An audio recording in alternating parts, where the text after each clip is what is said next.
এদিকে ময়মনসিংহ জেলা গফরগাঁও উপজেলার রসুলপুর ইউনিয়নের ছয়ানী গ্রামের ফাহিমা খাতুন, যিনি দীর্ঘ 21 বছর ধরে স্বামীহীন জীবন যাপন করছেন, এক অসহায় ও দুঃখজনক বাস্তবতার মধ্যে দিন কাটাচ্ছেন। তার স্বামী মোহাম্মদ কাসুম আলী শেখকে হারানোর পর থেকেই তিনি 2 সন্তানকে নিয়ে একটি ভাঙাচোরা ঘরে বসবাস করছেন। ঘরটি এমন একটি ছোট্ট গুহার মতো, প্রবেশ করতে হলে মাথা নিচু করতে হয়। একমাত্র মেয়ের বিয়ে দেওয়ার পর মেয়ের স্বামীর মৃত্যু মেয়েকেও একা ও অসহায় করে দিয়েছে।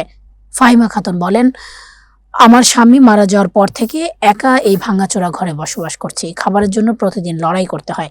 আমি চাই একটি নিরাপদ ঘর, মাথা গোজার জায়গা, দুমুঠো ভাত খেয়ে জীবন চালাতে চাই। আমার 2 সন্তান আছে, তবে তারা বড় হওয়ার পর আলাদা পথে চলে গেছে। এখন আমি একা, চোখের জল দিয়ে জীবন কাটাচ্ছি। আমার কোনো ঘর দরজা নাই, আমার কোনো চলার কোনো পথ নাই।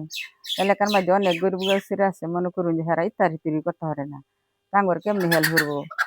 আমার ঘর আর থাকার এরম অসুবিধা করবার মতন নাই। কার কাছে বললাম, আমার এরম সাহায্যতা মানুষের লোক নাই।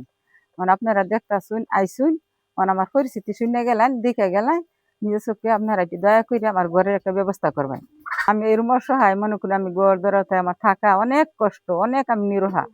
আমার নিরোহা, মনে করুন এর অনেক কয়েকজনই আছে এলাকার মধ্যে, এবার দেখবার কোনো লোক নাই। মনে করুন সবাই এক মহিলা চলাফেরাও, মানুষ একটা ইত্যাদি দিব, একটা কাপড় চোপড় ব্যবহার করবো, সেই একটা তৌফিক নাই, মনে করি একটা ছাড় দিতে পারে না। আমার এই সমস্যা, এরকম অনেক মানুষ অসহায় আছে, ঘর দরজা নাই, তা আমার কিভাবে ঘর দরজা দিব? আমি অসহায় ভাবে থাকতেছি, কত কষ্ট ভাবে থাকতেছি। আমি ওদের দয়া করে কই আমার একটা ঘরের সাহায্যতা করে দিবাই।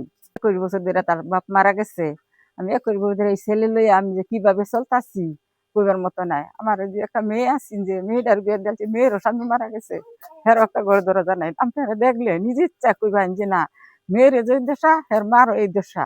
ছেলে কিভাবে যে দিন কাটাইতেছে, 21 বছর ধরে স্বামী মারা গেছে, হের বাপ মারা গেছে, মনে করি আমি এইভাবেই থাকতাছি। এই মেয়েরও আমার স্বামী হারা হয়ে গেছে, আমার এই ছেলেরও লিয়া যে আমি কিভাবে থাকতেছি, আমার একটা ঘর দরজা থাকার কোনো নাই, আমার চলার কোনো একটা পথ নাই।